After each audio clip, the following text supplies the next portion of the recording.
bukan sekedar tentang jual beli burung, tapi lebih dari itu, ini tentang jual beli suara. Jadi unsurnya yang paling penting dari burung itu kan bunyinya. Jadi ini tentang jual beli suara dalam tanda kutip.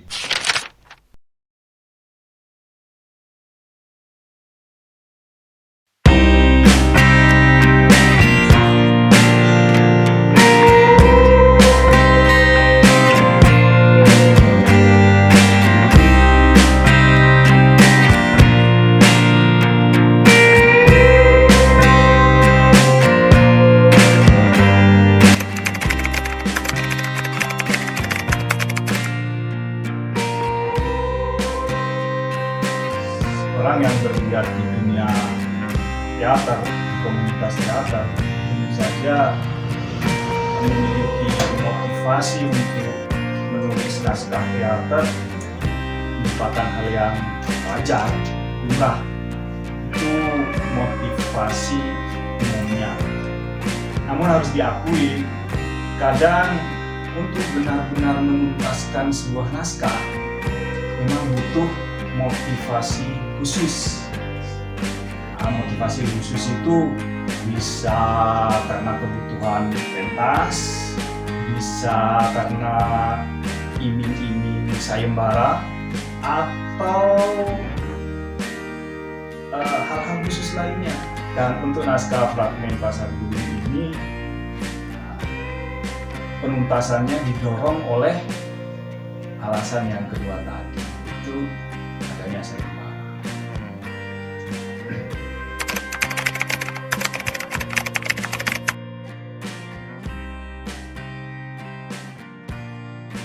Saya menempatkan unsur bunyi sebagai hal yang penting dalam naskah ini. Ya, kita tahu bersama kan media atau medium dari sastra itu adalah bahasa, kemudian realisasi bahasa itu adalah bunyi. Naskah ini memang menggunakan unsur bunyi yang cukup dominan, nah, bukan sekedar bunyi dalam pengertian efoni, kakofoni, aliterasi, asonansi, dan bunyi-bunyi yang melekat pada hampir keseluruhan tubuh teks. Tetapi bahkan saya membayangkan bahwa keseluruhan unsur dari pertunjukan ini adalah bunyi. Oleh sebab itu, dialog-dialog dalam naskah drama ini semua diganti atau diwakili oleh bunyi burung. Nah, itu yang pertama. Yang kedua, paling tidak begini. Dengan menggunakan pendekatan sastra, saya berharap kalaupun nantinya naskah ini tidak dipentaskan, paling tidak tetap bisa dinikmati atau dikaji sebagai teks sastra.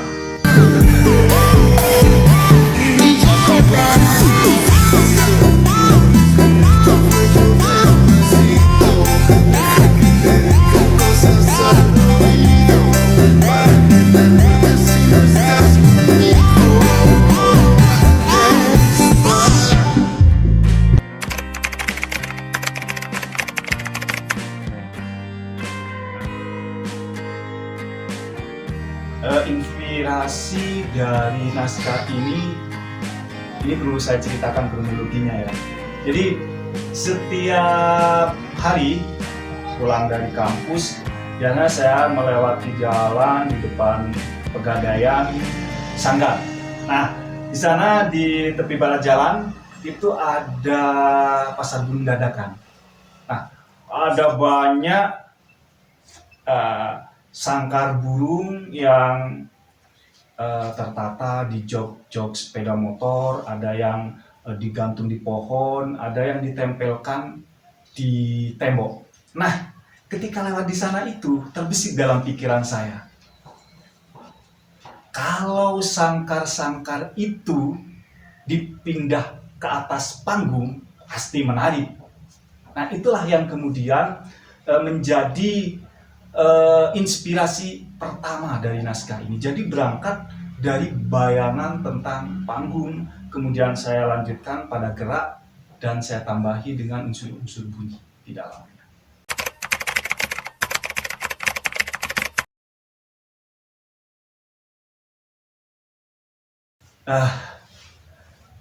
Kalau pasar sapi sebenarnya menarik juga ya. Tapi mungkin begini, saya membayangkan kalau pasar sapi dibawa ke atas panggung, ini mungkin tingkat kesulitannya akan lebih tinggi. Kalau pasar burung bisa diwakili oleh sangkar, atau bahkan bisa membawa burung ke atas panggung. Tapi coba bayangkan, kalau pasar sapi dimainkan di atas panggung, masa iya mau membawa sapi ke atas panggung? Rasanya lebih sulit ya.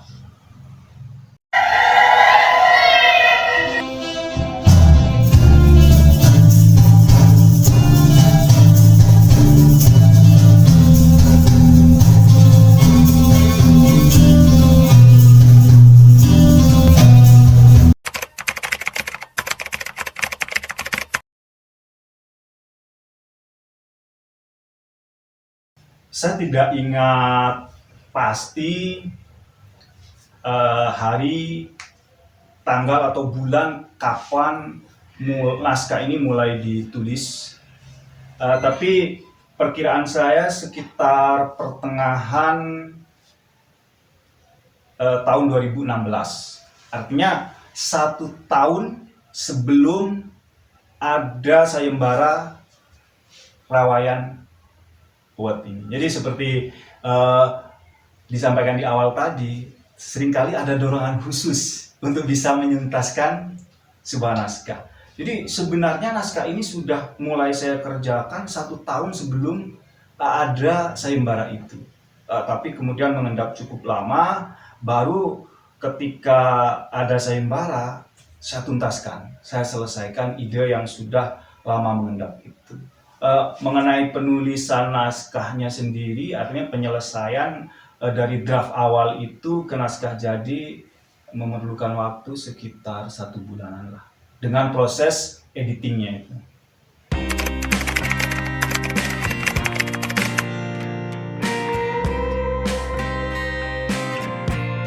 Jadi tentang pasar burung ini memang ada sesuatu hal yang ingin saya tekankan melalui diksi ini. Jadi pasar burung ini bukan sekedar tentang jual beli burung, tapi lebih dari itu, ini tentang jual beli suara. Jadi yang paling penting dari burung itu kan bunyinya. Jadi ini tentang jual beli suara dalam tanda kutip. Nah, karena begini menurut saya, ya tapi apapun, setampil apapun penampilan kita, nah, kalau kita tidak punya suara yang menggoda, punya suara yang punya daya, punya kuasa, ya kita tidak akan punya harga, tidak punya nilai jual. Itulah konsep tentang pasar burung ini saya berikan. Jadi ini tentang jual beli suara.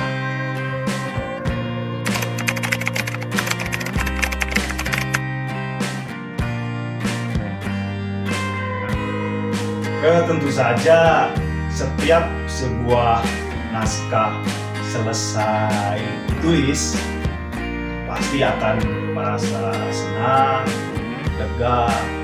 Tapi biasanya bersamaan dengan itu muncul juga perasaan, saya tidak tahu apakah ini akan disebut perasaan aneh atau bagaimana, tetapi begini, setiap saya selesai menulis sebuah naskah, entah itu berupa puisi ataupun drama atau naskah-naskah lainnya, selalu muncul perasaan, sepertinya saya tidak akan sanggup untuk menulis seperti ini lagi. Sepertinya semua ide sudah habis terkuras. Sepertinya sudah tidak ada lagi yang perlu ditulis.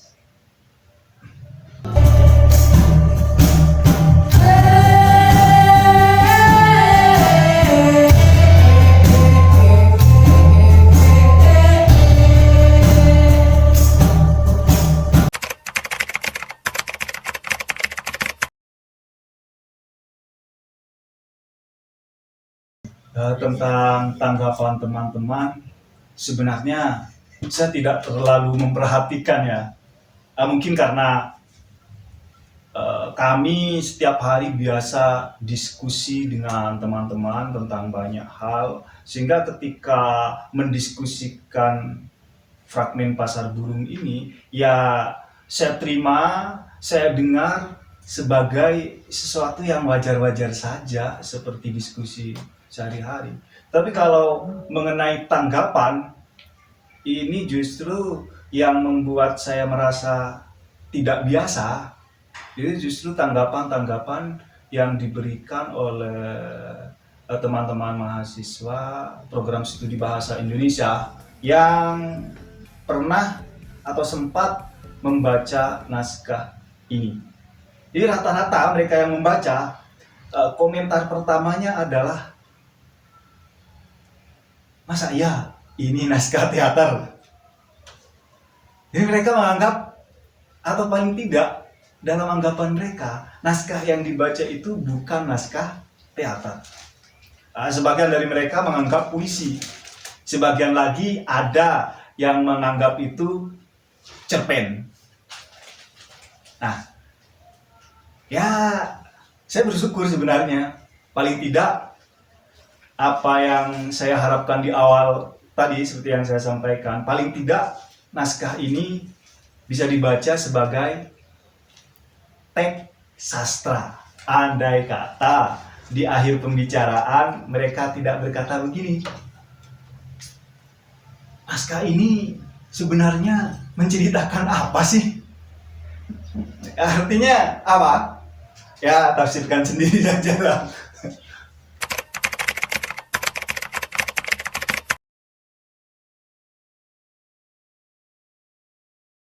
Saya selalu menganggap bahwa karya yang saya tulis adalah karya yang terbaik yang mungkin saya buat. Ya tentu saja karena saya menganggapnya sebagai karya terbaik, saya punya rasa optimistis yang tinggi dan harapan yang besar bahwa naskah ini akan diapresiasi. Walaupun terus terang saja, seringkali harapan itu tidak sesuai dengan kenyataan.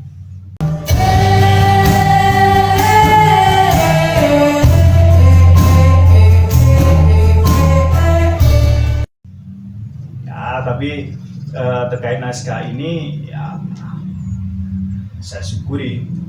Paling tidak ini bukan hanya untuk saya sebagai penulis, tapi untuk perkembangan teater atau khususnya naskah teater di Bangkalan juga.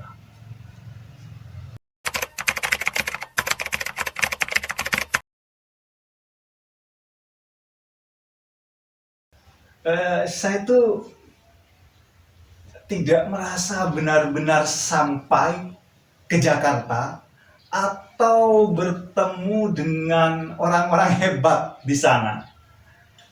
Mungkin karena waktu yang saya miliki terlalu singkat, kemudian kegiatannya terlalu padat. Bayangkan saja, saya berangkat pagi, sampai di sana siang, kemudian sore sudah harus mengikuti diskusi, kemudian setelah itu ada pertunjukan, baru setelah itu itu ada penyerahan, penghargaan sampai malam, kemudian istirahat, dan besoknya sudah harus pulang lagi ke Bangkalan. Barangkali yang paling saya ingat ketika berangkat, kami hampir tertinggal pesawat. Itu. Jadi apa ya? Saya benar-benar tidak merasakan bahwa saya ada di Jakarta waktu itu. Nah, ada sebuah ungkapan yang bunyinya begini nih. Sejauh apapun atau gini, sepanjang apapun cara yang kamu tempuh, selama apapun waktu yang kamu butuh, kalau kamu belum merindukan rumah, berarti kamu belum bepergian jauh. Ya, yang saya rasakan seperti itu. Jadi sebelum ingat rumah, tiba-tiba harus sudah pulang gitu. Jadi tidak merasakan. Ya tentu saja ada hal-hal lain, tapi tidak mampu saya ingat. Tapi kesan yang paling aneh seperti itu.